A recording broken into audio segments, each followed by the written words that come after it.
নমস্কাৰ বন্ধুসকল, মোৰ স্পকেন ইংলিছ ক্লাছলৈ আপোনালোকক স্বাগতম জনাইছোঁ।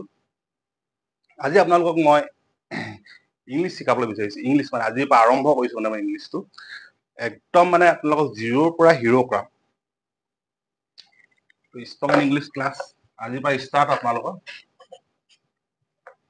তো মই আজি আপোনালোকক শিকাম জিৰ'ৰ পৰা হিৰ' কেনেকৈ হ'ব। একদম জিৰ' টু হিৰ'। জিৰ'ৰ পৰা হিৰ' কৰাম আজি ইংলিছত আপোনালোকক। যে আজিকালি মানুহে কয় যে ইংলিছ শিকিবলৈ মানে গ্ৰামাৰ নালাগে, তো এইটো কেতিয়াও হ'ব নোৱাৰে। ইংলিছ শিকিবৰ কাৰণে গ্ৰামাৰ লাগিবই। উইদাউট গ্ৰামাৰ আপোনালোকে ইংলিছ শিকিব নোৱাৰে। যদি একো গ্ৰামাৰ মানুহে নাজানে, নজনাকে কেনেকে কথা পাতিব আপোনালোকে, অলপ প্ৰব্লেম হ'ব ন।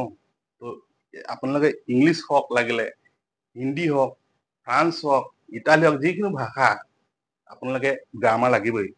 উইদাউট গ্ৰামাৰ ইংলিছ শিকিব নোৱাৰে। তো সেইকাৰণে আজি আপোনালোকক মই শিকাব বিচাৰিছোঁ প্ৰথম হৈ গ'ল পাৰ্টছ অফ স্পীচ। গ্ৰামাৰ প্ৰথম হৈ গ'ল পাৰ্টছ অফ স্পীচ। তো পাৰ্টছ অফ স্পীচটো আপোনালোকে শিকে parts of speech. Parts of স্পীচটো শিকিলে আপোনালোকে ইংলিছ প্ৰায় 10% শিকি যাব। আপোনালোকে যদি পাৰ্টছ অফ স্পীচ নাজানে, যেনে আপোনালোকে নাউন নাজানে, প্ৰনাউন লিষ্ট নাজানে, যদি ভাৰ্ব নাজানে, যদি প্ৰিপজিশ্যনটো মেইন প্ৰিপজিশ্যন যদি নাজানে, অন ক'ত লগাব লাগে, ইন ক'ত লগাব লাগে, এট ক'ত লগাব লাগে, তো কি হ'ল বন্ধুসকল, তো এইখিনি বস্তু শিকিবলৈ আপোনালোকক কি হ'ল লাগিবই। আৰু টেন্সটোতো বহুত ইম্পৰ্টেণ্ট। মেইন হৈ গ'ল tense, past tense, present tense আৰু ফিউচাৰ টেন্স। এই তিনিটাটো পুৰা ইম্পৰ্টেণ্ট হয়। সেইকেইটা যদি আপোনালোকে নাজানে, তো এইটো ইংলিছ শিকাটো অসম্ভৱ, ইংলিছ শিকিব নোৱাৰে। কি হ'ল, তো আজিৰ পৰা ষ্টাৰ্ট হৈ গ'ল মোৰ ইংলিছ ক্লাছ। তো সকলোৱে জইন কৰিব পাৰে। তো যোনে যোনে ভিডিঅ' চাই আছে, আৰু চব এইটো মোৰ ক্লাছ মানে য'ত আপোনালোকে এতিয়া গুৱাহাটীত য'তেই যায়, আপোনালোকে য'তেই যায়, যদি ইংলিছ ক্লাছ কৰিবলৈ যায় মানুহে, প্ৰেক্টিকেল ক্লাছ হয় ন, তো প্ৰেক্টিকেল 10-20 হাজাৰ টকা আপোনালোকে দিব লাগিব। তো মোৰ ইয়াত অনলাইন ক্লাছ, তাত যেনেকৈ শিকায় মই সেনেকৈ শিকাম, তাতকৈ ভালকৈ শিকাম। কিন্তু মোক 10,000-20,000 নালাগে, মোক অকল লাইক এটা আৰু ছাবস্ক্ৰাইব এটা কৰি দিব। তো বলক ষ্টাৰ্ট কৰোঁ। প্ৰথম পাৰ্টছ অফ স্পীচ। তো পাৰ্টছ অফ স্পীচটো আপোনালোকে চবেই জানে কিমান আছে। পাৰ্টছ অফ স্পীচ 8টা হৈ গ'ল। 8টাৰ ভিতৰত কি হৈ গ'ল আপোনাৰ noun, প্ৰনাউন, adjective, verb, এডভাৰ্ব, preposition, conjunction আৰু ইণ্টাৰজেকশ্যন। তো তাৰে ভিতৰত মই আপোনালোকক ইম্পৰ্টেণ্টটো শিকাম হ'ল আপোনালোকক বেছিকে, মানে ইম্পৰ্টেণ্ট 4-5টা শিকাম, মানে গোটেইখিনি নিশিকাওঁ মানে আপোনালোকক। তো প্ৰথম শিকাম আপোনালোকক নাউন, তাৰপৰা শিকাম প্ৰনাউন লিষ্ট, প্ৰনাউন চাৰ্টটো লাগিবই, প্ৰনাউন চাৰ্ট। তাৰপৰা হৈ গ'ল ভাৰ্ব, তাৰপৰা হৈ গ'ল প্ৰিপজিশ্যন। এইকেইটা আপোনালোকক শিকাম। আজি হৈ গ'ল প্ৰথম আপোনালোকক শিকাম মই নাউন।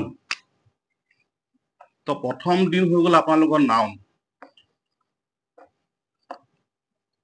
নাউনটো আপোনালোকে জানিব লাগিব।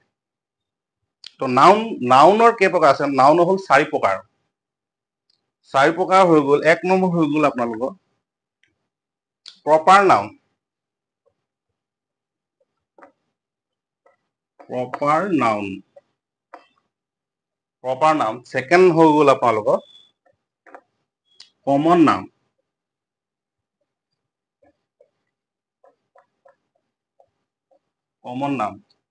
থাৰ্ড হৈ গ'ল কালেক্টিভ নাউন। লিখি লওক আপোনালোকে, নহ'লে পাহৰি যাব। Collective noun. তাৰ ফৰ্থ হৈ গ'ল এবষ্ট্ৰেক্ট নাউন। ফৰ্থ হৈ গ'ল আপোনালোকৰ abstract noun. Proper noun, common noun, collective noun আৰু এবষ্ট্ৰেক্ট নাউন। তাই আপোনালোকক মই প্ৰথম এক্সাম্পলটো দিছোঁ। প্ৰপাৰ নাউনত কি কি হয়? প্ৰপাৰ নাউনত আপোনালোকে কি কি বস্তু হয়? Proper noun Naming word is called noun. তো প্ৰথম proper noun হ'ল নাম, যেনেকে যদু। প্ৰথম হৈ গ'ল আপোনালোকৰ যেনেকে যদু, হা, নাম মানে যদু, মধু,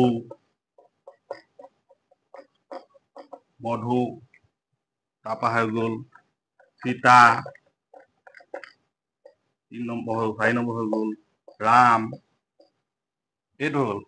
আৰু এটা হৈ গ'ল প্ৰপাৰ নাউনৰ মানে বস্তুৰ লগত, যেনেকে আপোনালোকৰ এতিয়া ফেন হৈ গ'ল, ফেনটো হৈ গ'ল, এতিয়া তাৰ লগত আগত লগাব ব্ৰেণ্ডৰ নাম লগাব উষা ফেন, উষা ফেন।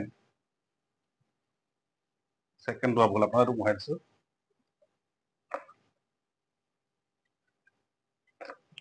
এনে হৈ গ'ল উষা ফেন, আপোনালোকৰ নম্বৰ হৈ গ'ল উষা ফেন। এইটো হ'ল প্ৰপাৰ নাউন। আৰু যেনেকে হ'ল বিছলেৰি ৱাটাৰ, বিছলেৰি, অকল ৱাটাৰ লগালে নহ'ব, ৱাটাৰ লগালে সেইটো আপোনাৰ কমন নাউন হৈ যাব। ছেকেণ্ডটো হৈ গ'ল বিছলেৰি ৱাটাৰ। আৰু যেনেকে বাজাজ, বাজাজ বাইক, বাজাজ বাইক, বাজাজ মানে ব্ৰেণ্ড লগাবলৈ আগত, সেইটো হ'ল প্ৰপাৰ নাউন, বাজাজ বাইক। আৰু ঢেৰ কিবা কিবি আছে আৰু, তো ব্ৰেণ্ডৰ নাম লগাই পেলাই ক'ব লাগিব। তো নেক্সট আপোনালোকক শিকাম এতিয়া কমন নাউন, হা। প্ৰপাৰ নাউনটো হৈ গ'ল আপোনাৰ ক্লিয়াৰ পুৰা। নাম, প্ৰপাৰ নাম কি কি হয়, নাম যদু, মধু, সীতা, আপোনাৰ নাম যেনেকে, তাৰ বস্তুৰ নাম এটা যদি প্ৰপাৰ নাম লগাব লাগিব আপোনাৰ, যেনেকে উষা ফেন, বাজাজ বাইক, টিভিএছ বাইক, এইবোৰ। তো এতিয়া 2 নম্বৰটো আপোনাক শিকাইছো এতিয়া কমন নাউন, হা। কমন নাউন, কমন নাউনত আপোনাৰ কি কি আহিব, যেনেকে আপোনালোকৰ মোবাইল হৈ গ'ল, 1 নম্বৰ হৈ গ'ল মোবাইল, 2 নম্বৰ হৈ গ'ল টেবুল, 3 নম্বৰ হৈ গ'ল ফেন, মানে বস্তু আৰু। 4 নম্বৰ হৈ গ'ল ৱাল, মানে বছ, সেইবোৰ হ'ল কমন নাউন। যেনেকে চিম্বল বাইক, মানে তাত আগত মানে বাজাজ বাইক লগালে নহয়, বাজাজ বাইক লগালে সেইটো হৈ যাব প্ৰপাৰ নাউন। বাইক, যিকোনো বস্তু, কলম, পেন, চব বস্তুৱে মানে আপোনালোকৰ সেইটো হৈ গ'ল কমন নাউন। এতিয়া আপোনালোকে বুজি পালে কমন নাউন। এতিয়া নেক্সট দেখাওঁ আপোনালোকক 3 নম্বৰটো হৈ গ'ল, ভালকে লিখি লওক। 3 নম্বৰ হৈ গ'ল আপোনালোকৰ কালেক্টিভ নাউন, কালেক্টিভ। কালেক্টিভ নাউনটো কি হৈছে, কালেক্টিভ নাউন। এতিয়া কালেক্টিভ নাউনটো কি হ'ল, মানে গ্ৰুপত যোন থাকে, টিম, এটা টিম যোনটো বনায়, সেই টিমক কালেক্টিভ বুলি কয়, কালেক্টিভ নাউন, টিমত যোনটো বনায়। তো কি হ'ল, যেনেকে এ টিম অফ প্লেয়াৰ, টিম মানে এটা, সেইটো হ'ল কালেক্টিভ নাউন। তাৰপৰা নেক্সট হৈ গ'ল আপোনালোকৰ এবষ্ট্ৰেক্ট নাউন।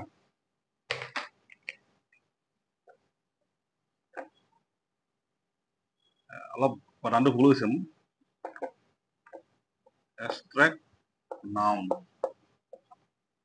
এবষ্ট্ৰেক্ট নাউনটোৰ আপোনাৰ কি হৈ গ'ল, ফিলিং, যেনেকে পেইন, দুখ, বেদনা, সেইবোৰ হ'ল এবষ্ট্ৰেক্ট নাউন।